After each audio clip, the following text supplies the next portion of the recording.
പാചകവാതക പ്രതിസന്ധി വിനോദസഞ്ചാര മേഖലയിലേക്കും സാരമായി ബാധിച്ചിട്ടുണ്ട്. പല റെസ്റ്റോറന്റുകളിലും അവരുടെയൊക്കെ മെനുവിൽ പരിഷ്കാരം ഉണ്ടായിട്ടുണ്ട്. കുമരകത്ത് നിന്ന് ഷിനോ ജസ്റ്റി ചേരുന്നുണ്ട് വിവരങ്ങളുമായി. ഷിനോജെ, ഗുഡ് മോർണിംഗ്. എന്താണ് കുമരകത്ത് നിന്ന് നൽകാൻ കഴിയുന്ന വിവരങ്ങൾ? കാരണം കുമരകം ഈ ടൂറിസ്റ്റ് കേന്ദ്രങ്ങളിൽ ഏറ്റവും പ്രധാനപ്പെട്ട സ്ഥലങ്ങളിൽ ഒന്നാണല്ലോ. എങ്ങനെയാണ് ഈ ഗ്യാസ് ക്ഷാമം അവരെയൊക്കെ ബാധിച്ചിട്ടുള്ളത്?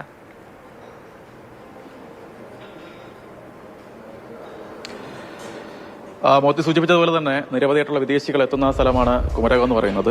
പല റെസ്റ്റോറന്റുകളും റിസോർട്ടുകളും ഒക്കെ തന്നെ നേരത്തെ തന്നെ ബുക്കിംഗ് ആവുന്ന റിസോർട്ടുകളൊക്കെയാണ്.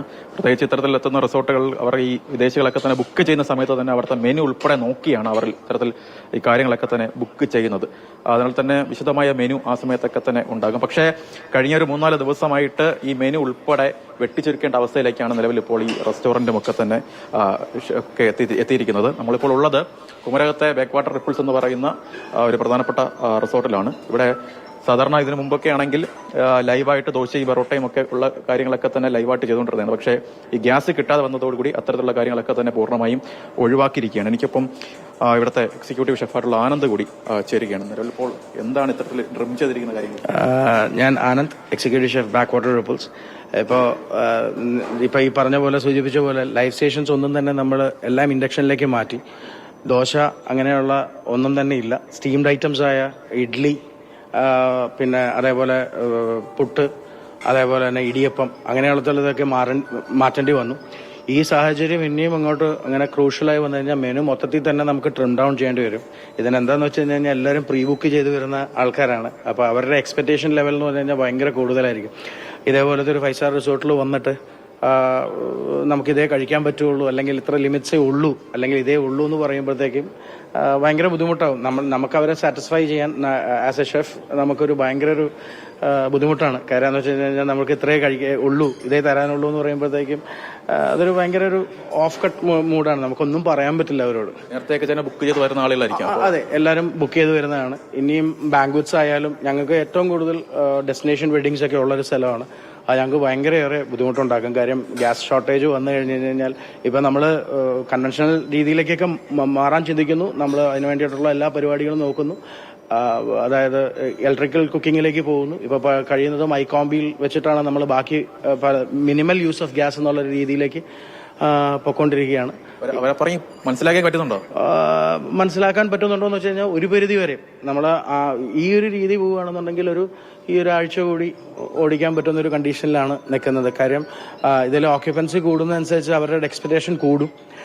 മീൻസ് ഗസ്റ്റിന്റെ അളവ് 65 റൂമിൽ ഫുൾ ഓക്യുപ്പൻസി വരുമ്പോഴത്തേക്കും നമുക്ക് അവരുടെ മെനു നമുക്ക് ഇത്രയേ ഉള്ളൂ, ഒരു കുറച്ച് കൺസ്ട്രെയിൻഡ് മെനു ആകുമ്പോഴത്തേക്ക് അവർക്ക് ഭയങ്കര ബുദ്ധിമുട്ടാവും.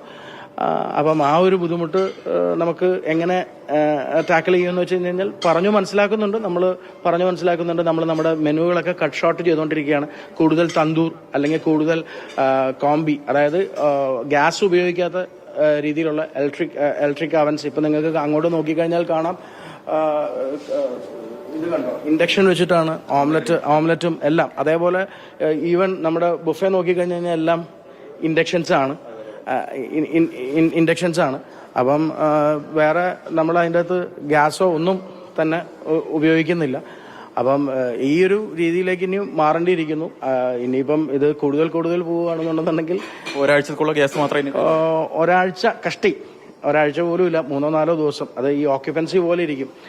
അപ്പൊ ഗസ്റ്റിനോട് പറഞ്ഞു മനസ്സിലാക്കലും നമുക്ക് ഭയങ്കര ഒരു ഇതാണ്, കൺസ്ട്രെയിൻ ആണ്. കാര്യം ഞാൻ പറഞ്ഞില്ലേ, ആസ് എ ഷെഫ് ഞങ്ങൾക്കത് പറഞ്ഞു മനസ്സിലാക്കാനും നമുക്ക് പറയാൻ പറ്റും ദ എക്സ്പെക്ടേഷൻ ലെവൽസ്. കാര്യം നമ്മൾ ചാർജ് ചെയ്യുന്നതും അതേപോലെയാണ്. ഒരു ഗസ്റ്റ് ഇവിടെ വരുന്നത് ഒരു ലിഷറിന് വേണ്ടിയിട്ടാണ്, അല്ലെങ്കിൽ അയാളുടെ ഒരു വെക്കേഷൻ സ്പെൻഡ് ചെയ്യാനാണ്. ആ ഒരു സമയത്ത് ഇങ്ങനെ വരുമ്പോഴത്തേക്കും അതൊരു ഭയങ്കര വലിയൊരു ക്ഷീണം തന്നെയാണ്, ഹോട്ടൽ ഇൻഡസ്ട്രീനെ തന്നെ ബാധിക്കും. എന്തായാലും നിരവധിയായിട്ടുള്ള ആളുകളൊക്കെ നമ്മുടെ ഭക്ഷണം കഴിക്കുന്നുണ്ട്. പ്രത്യേകിച്ച് ഇത്തരത്തിൽ കുമരകം പോലുള്ളൊരു സ്ഥലത്ത് അവർ വരുന്നത് അവരുടെ ഉല്ലാസത്തിന് വേണ്ടിയൊക്കെ ആയിരിക്കും വരുന്നത്. പക്ഷെ അത്തരം ഒരു സാഹചര്യത്തിൽ ഇവിടെ വരുമ്പോൾ ഭക്ഷണം അവർ ആഗ്രഹിച്ച തരത്തിലുള്ള ഭക്ഷണം കിട്ടുന്നില്ല എന്ന് പറയുമ്പോൾ അവർക്ക് ഉണ്ടാക്കുന്ന ഒരു പ്രതിസന്ധി കുറച്ചൊന്നുമല്ല. ഇവിടെയുള്ളതാണോ? അല്ല, ബാംഗ്ലൂർ. ഈ ഗ്യാസ് ഷോർട്ടേജ് ഒക്കെ അറിഞ്ഞായിരുന്നു? ഇല്ല, നമ്മളതിനെ പറ്റുന്നു. ഈ ഫുഡിന്റെ മെനു ട്രിം ചെയ്താൽ അതായിട്ട് അല്ല, തെറ്റ് പറഞ്ഞ തെറ്റാണ്. ഇല്ല, ഞങ്ങൾക്ക് ആവശ്യമുള്ളതൊക്കെ കിട്ടുന്നുണ്ട്. അതിന്റെ ഒരു കുഴപ്പമൊന്നുമില്ല. കുഴപ്പമില്ല. അതിലും ആവശ്യമുള്ളതൊക്കെ തന്നെ കിട്ടുന്നുണ്ട്. വേറെ പ്രത്യേകിച്ച് കുഴപ്പങ്ങളൊന്നും ഇല്ലാന്നാണ് ചിലർ പറഞ്ഞത്. പക്ഷേ അതേസമയത്ത് തന്നെ ആ സ്ഥാപനത്തെ സംബന്ധിച്ച് അവിടെ വരുന്ന വിദേശികളെ സംബന്ധിച്ചൊക്കെ തന്നെ ഉണ്ടാക്കുന്ന പ്രശ്നം വളരെയാണ്. അതിനാൽ തന്നെ ഈ ഗ്യാസ് പ്രതിസന്ധി ഉടൻ തന്നെ മാറിയാൽ മാത്രമേ ഇത്തരത്തിൽ പ്രത്യേകിച്ച് ഇതുമായി ബന്ധപ്പെട്ട് ജീവിക്കുന്ന നിരവധി ആളുകളൊക്കെ ഉണ്ട്. അവരെയൊക്കെ സംബന്ധിച്ച് എത്രയും പെട്ടെന്ന് ഈ പ്രതിസന്ധി മാറേണ്ടത് അവരെയൊക്കെ സംബന്ധിച്ച് വലിയൊരു കാര്യം കൂടിയാണ്.